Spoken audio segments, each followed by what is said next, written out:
आज क्या है हमारा लेसन था आपका अम्ल क्षार लवण चल ही रहा, ठीक है। और अब जो चलेगा आपका है क्षारक। अम्ल आपको करा दिए हैं, अम्ल के जितने भी जो है मतलब इंपॉर्टेंट प्रश्न थे या उनसे संबंधित जो भी कुछ था वो आपको पढ़ा दिया है और अपलोड भी कर दिया, ठीक है। अगर आपने नहीं देखा हो तो वीडियो का लिंक जो है डिस्क्रिप्शन में दे रखा, आप वहां से देख सकते हो।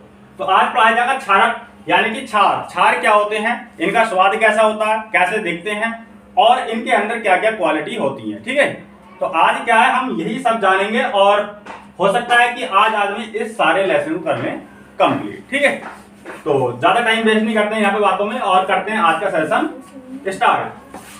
अब क्या दे रखा है आपको, अम्ल तो आपके हो गए हैं और क्षार जो है आज हम स्टार्ट कर रहे हैं। तो क्षार होते क्या हैं, सबसे पहले तो हमें ये समझना, ठीक है। किसी भी कोई भी चीज है उस चीज को तो थोड़ा ध्यान से समझना और आपका जो फोकस है वो यहाँ पे रहना चाहिए, ठीक है। तो पहला क्या है, ये स्वाद में कड़वे होते हैं। अगर हम स्वाद के अनुसार अगर देखते हैं, खाकर देखते हैं और जब खाते हैं तो पता चलता है कि हमें कुछ ऐसा लगता है कि कड़वा कड़वा ऐसा महसूस होता है, ठीक है। तो स्वाद में क्या होते हैं, ये कड़वे होते हैं। दूसरा क्या है, ये लाल लिटमस पत्र को नीला कर देते हैं। यानी कि क्षार में जब हम लाल लिटमस पत्र को डुबोते हैं तो वह कैसा कर देता है, नीला, उसका रंग नीला कर देता है। यहां पर मैंने ट्रिक के द्वारा लिखा भी है छालनी। छालनी का छ का मतलब ये है क्षार, ल का मतलब है लाल और न ई का मतलब है नीला। यानी कि छालनी, छा से क्षार, ल से लाल और न से नीला। यानी कि क्षार में जब हम लिटमस पत्र को डुबोते हैं, लाल लिटमस पत्र को डुबोते हैं तो उसे नीला कर देता है। तो इस ट्रिक के द्वारा जो है तुम याद भी रख सकते हो। ये जलीय विलयन में OH माइनस आयन डोनेट करते हैं या देते हैं। ये इनके अंदर क्या है, क्वालिटी है। उदाहरण दे रखे हैं आपको, जैसे NaOH क्या है, ये आपका क्षार है। KOH ये क्या है, आपका क्षार है। NH4OH ये भी क्या है, आपका क्षार है, यानी कि अमोनियम हाइड्रोक्साइड, ठीक है। सिंपल सी बात है, आई होप आपकी ये बात समझ में आ गई होगी। अब क्या है, सूचक। और सूचक होते क्या हैं, ठीक है। पहले यहां पे देख लेते हैं कि सूचक होते क्या हैं। सूचक किसी दिए गए विलयन में अम्ल या क्षारक की उपस्थिति को दर्शाते हैं। सूचकों से हम पता कर लेते हैं कि इसकी उपस्थिति जो है अम्ल की है या फिर क्षार की, यानी कि अम्ल है या क्षार है। कि हमारे पास क्या है, कोई विलयन है और विलयन में हम ये पता नहीं कर पा रहे कि ये जो है क्षार है या फिर अम्ल है। तो वहां पर क्या है, हम सूचक के द्वारा यानी कि पता कर सकते हैं। आगे है इनका रंग या गंध, या तो इनका रंग या फिर इनकी गंध, यानी कि स्मेल जो आती है इनमें से। कोई भी आपके पास मान लो विलयन है या फिर कोई पदार्थ है, उसमें से क्या है, कुछ ना कुछ किसी ना किसी प्रकार की गंध जरूर निकलेगी। तो या फिर उसका रंग लाल हो सकता है, पीला हो सकता है, नीला हो सकता है, हरा हो सकता है, कैसा भी हो सकता है। तो इनका रंग या गंध अम्लीय व क्षारक माध्यम में बदल जाता है। यानी कि अगर हम उसमें क्षार घेरते हैं, क्षार में मिलाते हैं, तो हो सकता है उसकी गंध भी चेंज हो सकती है। मान लो पहले मीठी मीठी खुशबू आ रही थी, अब जो बहुत गंदी आ रही है, ठीक है। पहले मान लीजिए लाल रंग था तो अब जो है नीला हो गया या काला हो गया। तो इस तरीके से क्या है, हम उनमें जब मिलाते हैं तो इनका माध्यम क्या चेंज हो जाता है। सूचक हमारे तीन प्रकार के होते हैं। सबसे पहला प्राकृतिक सूचक, दूसरा कृत्रिम सूचक और अगला गंधीय सूचक, ठीक है। तो प्राकृतिक सूचक जो होते हैं हमारे, जो ऊपर वाले की देन है, यानी कि गॉड, यानी कि भगवान ने जिसको बनाया है वो हमारा क्या कहलाएगा, प्राकृतिक। कृत्रिम सूचक यानी कि रासायनों को मिला करके जो बनाया जाता है, हम उसे कृत्रिम सूचक कहते हैं। अगला है गंधीय सूचक, यानी गंध के द्वारा हम उसको पहचान करना, ठीक है। तो ठीक है, इनके बारे में जो आगे समझेंगे। तीन प्रकार के सूचक थे, प्राकृतिक, कृत्रिम और गंधीय सूचक। तो यहाँ पर क्या है, हमारे पास प्राकृतिक सूचक है। तो प्राकृतिक सूचक वो होते हैं, वे सूचक जो पौधों से प्राप्त होते हैं। भाई पेड़ पौधे किसने बनाए हैं, गॉड ने बनाए, यानी कि ईश्वर ने बनाए, भगवान ने बनाए, और हमको भी भगवान ने बनाया है। और दूसरी बात यह है कि जिसको इंसान ने बनाया है, यानी कि रासायनों को मिला करके या फिर पदार्थों को मिला करके, लकड़ी वकड़ी वगैरह जो भी कुछ है, तो जो इंसान बनाता है वो कहलाता है हमारा कृत्रिम, ठीक है। तो कोई बात नहीं है, वो बाद में आएगी बात, ठीक है। तो वे सूचक जो पौधों से प्राप्त होते हैं उन्हें प्राकृतिक सूचक कहते हैं। उदाहरण के तौर पे आपको दे रखा है जैसे लिटमस और दूसरा हल्दी। एक है आपको लिटमस और दूसरा हल्दी। तो अब इसमें मैंने आपको पहले बताया था कि अम्ल और क्षार की जो स्थिति होती है उसको पहचानने के लिए जो है हम सूचक का प्रयोग करते हैं। तो लिटमस है, लिटमस में जब हम अम्ल में डुबोते हैं या अम्ल गेरते हैं उस पर, तो उसका रंग क्या हो जाता है, लाल हो जाता है। और क्षार में जब करते हैं तो नीला। ठीक है, ये आप पहले भी पढ़ चुके हो। अब अगली बात है हल्दी। हल्दी को जब हम अम्ल में डुबोते हैं तो इसका रंग जो है पीला हो जाता है। और पीला क्या, पीला ही होता है रंग। तो जैसा रंग था वैसा का वैसा ही है। ठीक है, हल्दी का रंग कैसा होता है, पीला। अम्ल में जब हम डुबो रहे हैं तो तब भी उसका रंग कैसा रहेगा, पीला। और जब हम उसे क्षारक में डुबोते हैं तब उसका रंग कैसा हो जाता है, लाल। तो यहाँ पे आकर के क्या है, इसकी जो उपस्थिति है या उसकी क्वालिटी है वो आकर के क्या हो गई, चेंज हो गई। ठीक है, तो आई होप इतनी बात आपको समझ में आ गई होगी। और आगे करते हैं अब कृत्रिम सूचक। अब है दूसरा कृत्रिम सूचक। कौन सा, कृत्रिम सूचक। तो कृत्रिम सूचक जो होते हैं, ये सूचक जो रसायन द्वारा बनाया जाता है उन्हें कृत्रिम सूचक कहते हैं। यानी कि जो हमारे रसायन होते हैं, पदार्थ होते हैं, पदार्थों को मिलाकर के जो बनाया जाता है वो क्या कहलाता है, हमारा कृत्रिम सूचक कहलाते हैं। ठीक है, जैसे फ्लोरोफेथिलीन और दूसरा मैथिल ऑरेंज। ठीक है, तो ये दोनों क्या है, रासायनों को मिलाकर के बनाए गए हैं। किसे मिलाकर बनाए गए, रासायनों को। और जो रासायनों को मिलाकर बनाया गया हो वो क्या कहलाता है, हमारा कृत्रिम सूचक कहलाता है। ठीक है, तो अब आपको दे रखा है गंधीय सूचक। गंधीय सूचक क्या होते हैं, जिन सूचक की गंध अम्लीय या क्षारक माध्यम में बदल जाती है उसे ही हम गंधीय सूचक कहते हैं। यानी कि अम्लीय या क्षारक माध्यम में बदल जाती है, किसमें होती है, माध्यम में बदल जाती है, उसे ही गंधीय सूचक कहा जाता है। उदाहरण आपको दे रखे हैं, उदाहरण से आपको समझ में आ जाएगा। जैसे प्याज का रस। प्याज का रस जब हम अम्ल में डुबोते हैं तो उसकी जो गंध है बहुत ज्यादा हो जाती है।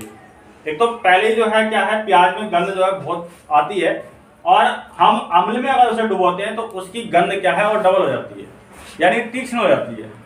और क्षार में जब डुबोते हैं तो उसमें कोई गंध नहीं आती, किसी भी तरह की कोई स्मेल नहीं आती। ऐसी वेनिला को जो है हम जब अम्ल में डुबोते हैं तो सामान्य ही रहती है। ठीक है, कोई खास इतना मतलब ज्यादा नहीं हो पाता, सामान्य है। अगला है क्षारक। क्षारक में भी यही बात होगी कि कोई गंध नहीं होगी उसमें। और फिर है लौंग का तेल। अम्ल में क्या सामान्य रहेगी, और क्षार में जब डुबोएंगे तो कोई गंध नहीं रहेगी। ठीक है, अब क्या दे रखा है आपको, हाइड्रोजन। तो हाइड्रोजन तो खैर आपने नाम सुना ही होगा और कई बार मैंने आपको बताया भी है। तो हाइड्रोजन का प्रतीक क्या होता है, H। क्या होता है, H। ठीक है, चलो कोई दिक्कत नहीं है। ठीक है, इतना तो आपको पता होगा। तो आज क्या है, हम हाइड्रोजन गैस का परीक्षण करेंगे। हेडिंग मैंने डाल दिया, हाइड्रोजन गैस का परीक्षण। हाइड्रोजन गैस से निहित परख नली को जब एक जलती हुई मोमबत्ती के पास लाया जाता। ठीक है, जलती हुई मोमबत्ती के पास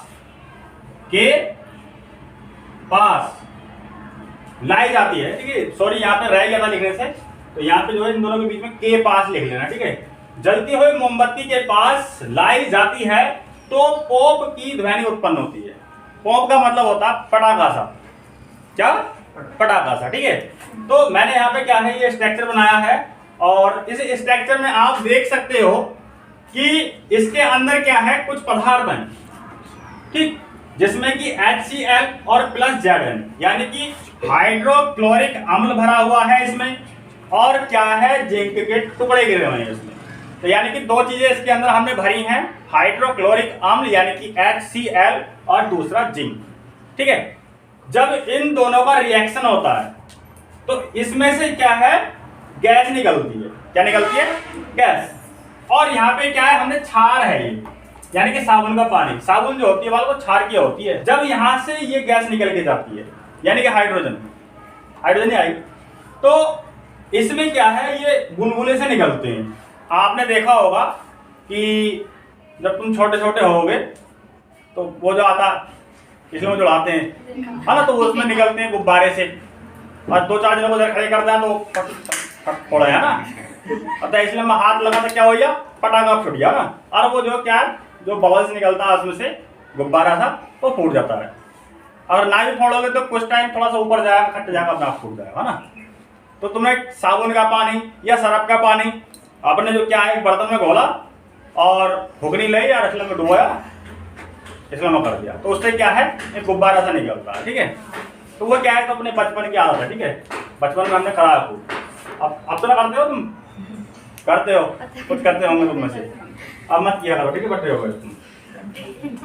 तो यहाँ पे क्या हमने साबुन का पानी भर रखा है, तो इसमें से क्या है बुलबुले निकलते हैं और एक जलती हुई मोमबत्ती, ये क्या है जल रही है,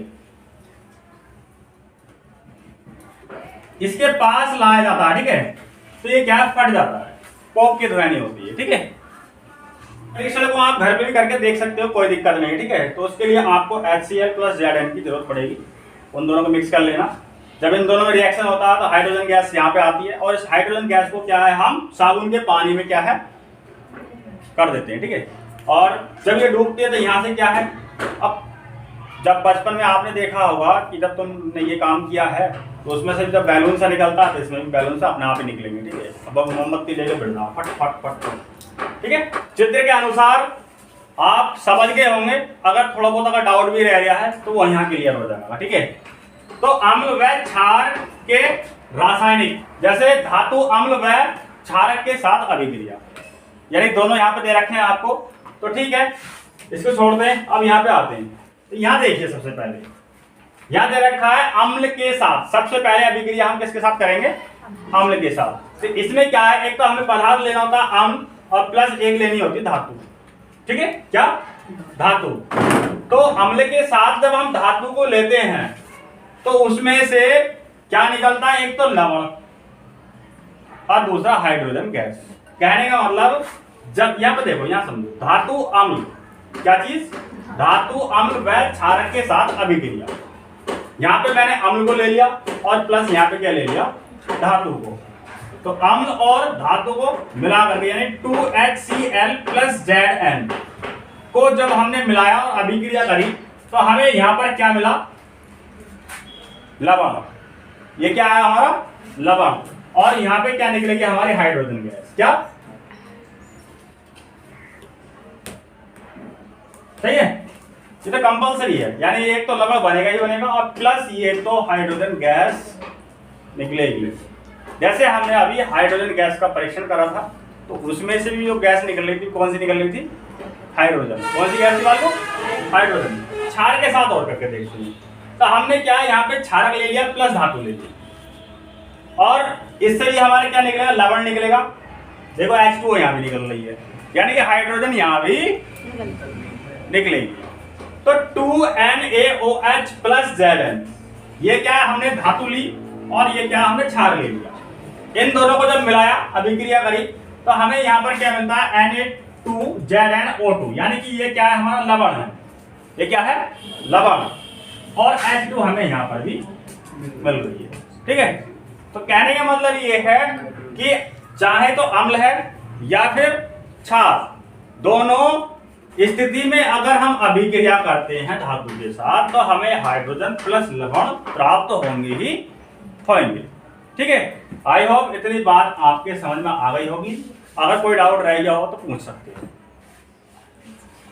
आई इतनी बात समझ में, किसी कोई डाउट, चलो ठीक है, बाद में गुण और लिख लीजिए, ठीक है। ये रह गया था पहले, अम्ल है क्षारक के रासायनिक गुण, यही गुण होते हैं भैया इनके। तुम्हारे भी गुण होंगे कुछ ना कुछ, जैसे मम्मी का कहना नहीं मानना, पापा का कहना नहीं मानना, है ना, इधर उधर घूमना, टीचर का कहना नहीं मानना, ये सब क्या तुम्हारे गुण हैं। मगर ऐसे गुण क्या है, ये किसी भी काम के नहीं होते।